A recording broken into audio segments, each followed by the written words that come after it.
Employees State Insurance Act 1948 basically is an act framed by the government of central government to ensure social welfare security measures to the employees in India. It covers the employees in industries, establishments, even now shops, restaurants. They have also been covered under this act. This act is to provide the benefits to those workers whose income is less than the prescribed amount, which is 21,000 rupees. So we basically will be covering different sections. That is the meaning of contribution, what is the contribution period and the benefit, the rules of contribution, what contribution has to be paid in the first instance, recovery, provisions, methods, employers to furnish returns, then the inspectors, what are the functions, determination of the contributions, appellate authority, and the recovery of contribution. So the contribution part will be covered in all these sections. Let us start from the first part. All the employees to be insured in the factory who meet ESI rules. जितने भी employees हमारी factories में काम करते हैं जो हमारे insurance को rules को obey कर रहे हैं और वो perform कर रहे हैं, they will be covered. It means non-insured employees will not be covered. Second is the contribution. Contribution is what? इसमें जो एम्प्लॉयर है और एम्प्लॉई होता है वो ईएसआई कॉरपोरेशन को कुछ पैसे देते हैं जिसको हम कहते हैं contribution. So what happens in this, से वी हैव एम्प्लॉय और एम्प्लॉयर. एक फैक्ट्री है जहाँ पे ये एम्प्लॉयर और एम्प्लॉय काम कर रहे हैं, जैसे फैक्ट्री. अब जो हमारा ईएसआई है, ईएसआईसी जो कॉरपोरेशन है, उसमें एम्प्लॉई जो है इसको वेजेस मिल रही हैं. तो गवर्नमेंट ऑफ इंडिया ने कहा कि जो एम्प्लॉयर होगा उसका कुछ परसेंटेज इसका वेजेस का कैलकुलेट करके कहाँ डिपॉजिट होगा, ईएसआईसी कॉरपोरेशन, और कुछ परसेंटेज जो वेजेस है वो एम्प्लॉय देगा. ये जो जो भी परसेंटेज काटा जाएगा ये उसकी सैलरी या वेजेस में से काटा जाएगा, और जो एम्प्लॉयर परसेंटेज देगा वो अपनी पॉकेट से पे करेगा. Now the presently the rate is 0.75% of the wages and 3.25% of the wages. तो दिस इज़ द कॉन्ट्रीब्यूशन. ये दोनों जो अमाउंट इकट्ठा पे करेंगे, now this total comes to 4%. तो ये 4% अमाउंट जो है आपको डिपॉजिट करना पड़ेगा ईएसआई कॉरपोरेशन के पास. So, contribution is the amount or determined by the payable by the employer and the employer to the corporation. I hope this point is understood. Now is the rate. जो भी rate of contribution employer और employee देगा वो government prescribe करेगी. Government इसको prescribe करेगी 3.25% and 0.7%. Employees in receipt of the daily wage rate of less than 137 per day, which is now 176, उनको exempt किया गया from the payment of contributions. लेकिन ये नहीं कि अगर उनको exempt किया गया उनकी wages के कारण उनको benefit भी दिया जाएगा. फिर जो भी wages होती हैं workers की वो normally हमारी due होती है last day of the pay period, that is 31st March और 31st January. If the employer does not पे द कॉन्ट्रीब्यूशन, अगर एम्प्लॉयर गलती करता है और वो कॉन्ट्रीब्यूशन पे नहीं करता तो उस केस में उसको इंटरेस्ट लगेगा 12% पर एनम. तो these are the points which are basically dealing with your contribution. सबसे इंपॉर्टेंट चीज़ आती है कॉन्ट्रीब्यूशन पीरियड एंड बेनिफिट. एक चीज़ आपको पता होना चाहिए कि जो कॉन्ट्रीब्यूशन पीरियड है वो 6 मंथ्स का है और जो बेनिफिट पीरियड है वो भी 6 मंथ्स का है. The contribution period is that period which is of 6 months starting from 1 April to 30 September. तो 1 अप्रैल से 30 सितंबर तक बन गए 6 मंथ्स. अब बेनिफिट इसका कब मिलेगा मुझे, ये 3 महीने के गैप के बाद, सितंबर के बाद 3 मंथ्स आप छोड़ दो तो 3 मंथ्स के क्या बने, अक्टूबर नवंबर दिसंबर, ये 3 महीने छोड़ के बेनिफिट आपको अगले 6 महीने में मिलेगा, that is the January to 30 June, तब आपको बेनिफिट मिलेगा. इसी तरह से अब क्योंकि एक साल में 2 कॉन्ट्रीब्यूशन पीरियड होते हैं 6 मंथ्स के, तो दूसरा कॉन्ट्रीब्यूशन पीरियड आपका शुरू होगा अक्टूबर टू मार्च. ऑब्वियसली अगर 1 टू 30 सितंबर है तो अगला शुरू होगा अक्टूबर टू मार्च. एंड इसका जो आपका बेनिफिट है that will be from July to December. Again इसमें 3 मंथ्स का गैप माना जाएगा. Next is principal employer to pay contribution in the first instance. अब ये प्रिंसिपल एम्प्लॉयर की ड्यूटी बनती है कि जो भी उसने पैसे कॉन्ट्रीब्यूशन के कलेक्ट किए हैं अपने और उसके एम्प्लॉयज़ के, रिगार्डलेस कि वैसे उसने एम्प्लॉय को अपने आप एम्प्लॉय किया या थ्रू कॉन्ट्रैक्टर एम्प्लॉय किया, तो फर्स्ट इंस्टेंस पे जो कॉन्ट्रीब्यूशन होगा पहली बारी वो कौन पे करेगा, एम्प्लॉयर. वो अभी पहली बारी उसकी सैलरी में से नहीं काटेगा लेकिन बाद में वो उसकी सैलरी में से काट सकता है. So principal employer can deduct the employee's contribution from his wages afterwards, बाद में. नेक्स्ट आता है, कोई भी डिडक्शन अगर प्रिंसिपल एम्प्लॉयर आपकी वेजेस में से करता है तो हम अज्यूम करेंगे कि उसके एम्प्लॉई ने प्रिंसिपल एम्प्लॉयर को राइट दिया है कि भैया आप मेरे तनख्वाह में से, वेजेस में से आप मेरे पैसे काट लो, तो उसको इंटरेस्ट किया गया, राइट दिया गया है। The expenses of remitting the contribution to the corporation is to be borne by the principal employer. Principal employer ही सारे एक्सपेंसेस बेयर करेगा अलोन, ये नहीं कि वो पैसे कुछ से एम्प्लॉय से ले लेगा, no. Then is the recovery of contribution from the immediate employee. Principal employer ने अपने अंडर एक इमीडिएट एम्प्लॉयर रखा हुआ है जो उसके बिहाफ पे उसकी फैक्ट्री में काम कर रहा है और वो भी कॉन्ट्रीब्यूशन कलेक्ट कर रहा है। तो principal employer is to recover the employee और employee's contribution from the immediate employer. यहाँ पे मैंने एग्जाम्पल दी है कि ये हमारा प्रिंसिपल एम्प्लॉयर है और ये उसका इमीडिएट एम्प्लॉयर है। तो जो हमारा इमीडिएट एम्प्लॉयर होगा वो किसी और जगह काम कर रहा है, फैक्ट्री में काम कर रहा है जहाँ पे कुछ वर्कर्स हैं, लेकिन है फैक्ट्री प्रिंसिपल एम्प्लॉयर की। तो प्रिंसिपल एम्प्लॉयर क्या बना, उसका ओनर। अब ये काम जो ड्यूटी है वो प्रिंसिपल एम्प्लॉयर की ड्यूटी बनती है कि जितना कॉन्ट्रीब्यूशन है वो कॉर्पोरेशन को डिपॉजिट किया जाए। तो इसकी ड्यूटी बनती है इमीडिएट एम्प्लॉयर की कि वो जितना पैसा उसके अंदर वर्कर्स जो फैक्ट्री में काम कर रहे हैं उनको पैसा किसको देगा, प्रिंसिपल एम्प्लॉयर को।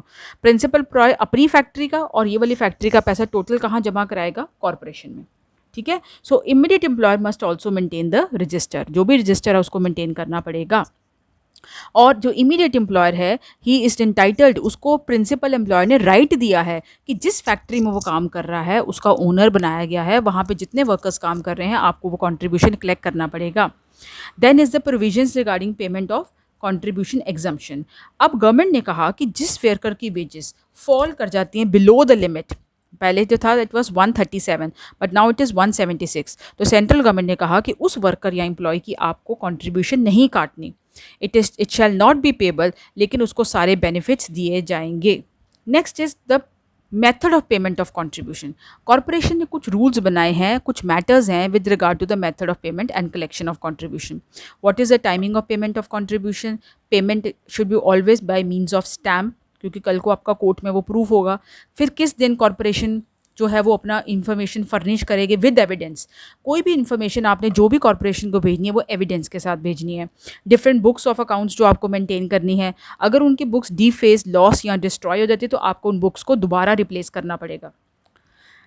Then is the returns and the registers. According to the provisions given in the ESI Act, the principal and the immediate employer, ये दोनों जो हैं वो क्या करेंगे, जितना भी उन्होंने प्रॉफिट इन्वेस्ट किया है या कोई भी जो डिटेल्स है रिगार्डिंग द वर्कर्स एम्प्लॉयज़, वो किसको देनी पड़ेगी, कॉर्पोरेशन को। और इस पर्पज़ के लिए उनको एक रजिस्टर मेंटेन करना पड़ेगा, रिकॉर्ड मेंटेन करना पड़ेगा। अगर वो इन्फॉर्मेशन मेंटेन नहीं करते तो आपका कॉर्पोरेशन आपको बोलेगा कि सारी डिटेल्स हमें दो।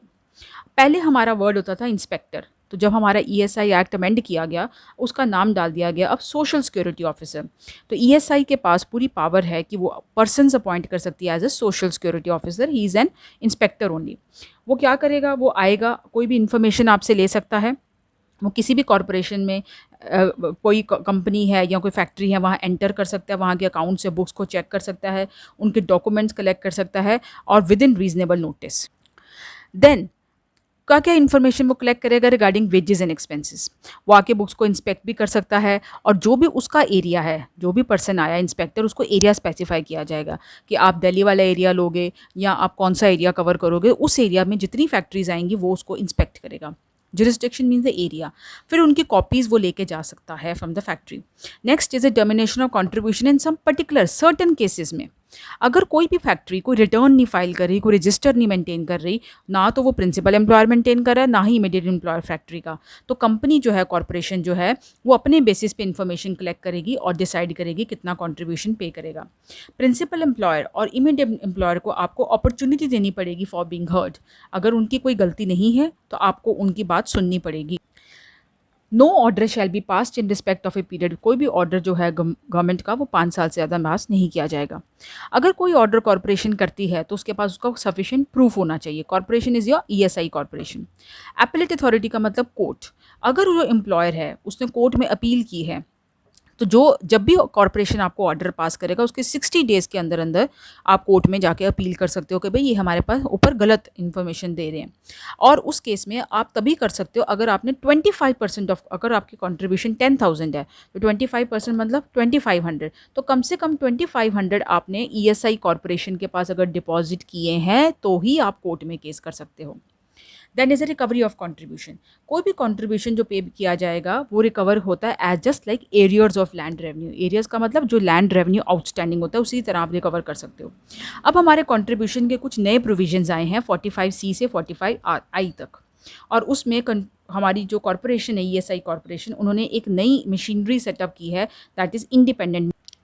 The modes of recovery are, सबसे पहले आता है recovery through a recovery officer या other modes of recovery. First point क्या आता है, जो ऑथराइज्ड ऑफिसर होता है वो सेंट्रल गवर्नमेंट ने अपॉइंट किया। तो सेंट्रल गवर्नमेंट ने कहा कि रिकवरी ऑफिसर को एक सर्टिफिकेट दिया, और वो सर्टिफिकेट इसके सिग्नेचर होने चाहिए गवर्नमेंट के। अब रिकवरी ऑफिसर वो सर्टिफिकेट, अब ये है दिल्ली में, इन्होंने भेजा रिकवरी ऑफिसर को अमृतसर में। तो रिकवरी ऑफिसर जो है वो आपका सर्टिफिकेट लेके प्रोसीड करेगा। वो उस जगह जाएगा जहाँ पे फैक्ट्री है, और उसकी वो अपने एरिया में उनकी कंट्रीब्यूशन को कैलकुलेट करेगा, रिकवर करेगा फ्रॉम दैट फैक्ट्री। अगर वो पैसा नहीं देते तो वो उनकी प्रॉपर्टी को सेल भी कर सकता है, चाहे वो मूवेबल है या इमूवेबल है। एक और सेक्शन आता है कि जो रिकवरी ऑफिसर आया है, जिसको सर्टिफिकेट दिया गया, वो फॉरवर्डेड होना चाहिए by the authorised officer. Authorised officer होती है आपकी, ऑथराइज्ड ऑफिसर सर्टिफिकेट देगा रिकवरी ऑफिसर को। तो ये ऑथराइज्ड ऑफिसर आपका सेंट्रल गवर्नमेंट एम्प्लॉय हो गया दिल्ली में, और रिकवरी ऑफिसर जो उस फैक्ट्री में गया, जिस भी एरिया को उसको दिया जाएगा वो इस एरिया में जाएगा, और जहाँ भी एम्प्लॉयर अपना बिजनेस कैरी ऑन कर रहे हैं वहाँ वो पर चला जाएगा। फैक्ट्री जहाँ पे भी है या जहाँ वो रहता है, उसकी मूवेबल प्रॉपर्टी इमूवेबल प्रॉपर्टी है, वहाँ पे भी वो जा सकता है, और उसको बोलेगा भी कंट्रीब्यूशन के पैसे मैंने रिकवर करने आया हूँ। Employer has property with in more than one jurisdiction. अगर दो एरियाज़ हैं, एक ए एरिया है और एक बी एरिया है। अब जो आपका ये इंस्पेक्टर आया है रिकवरी ऑफिसर, वो ए एरिया के लिए आया है, और उसने उससे एम्प्लॉयर से 10 लाख रुपीज़ रिकवर करना है, लेकिन उसकी प्रॉपर्टी बेचने के बाद हमें उससे सिर्फ 8 लाख रुपीज़ रिकवर हो रहे हैं। उस एम्प्लॉयर की प्रॉपर्टी बी एरिया में भी है जहाँ पे कोई और ऑफिसर है, तो वो बी वाले को कहेगा कि भाई तुम मेरे को 2 लाख रुपीज़ यहाँ इसकी प्रॉपर्टी में से रिकवर करने दो।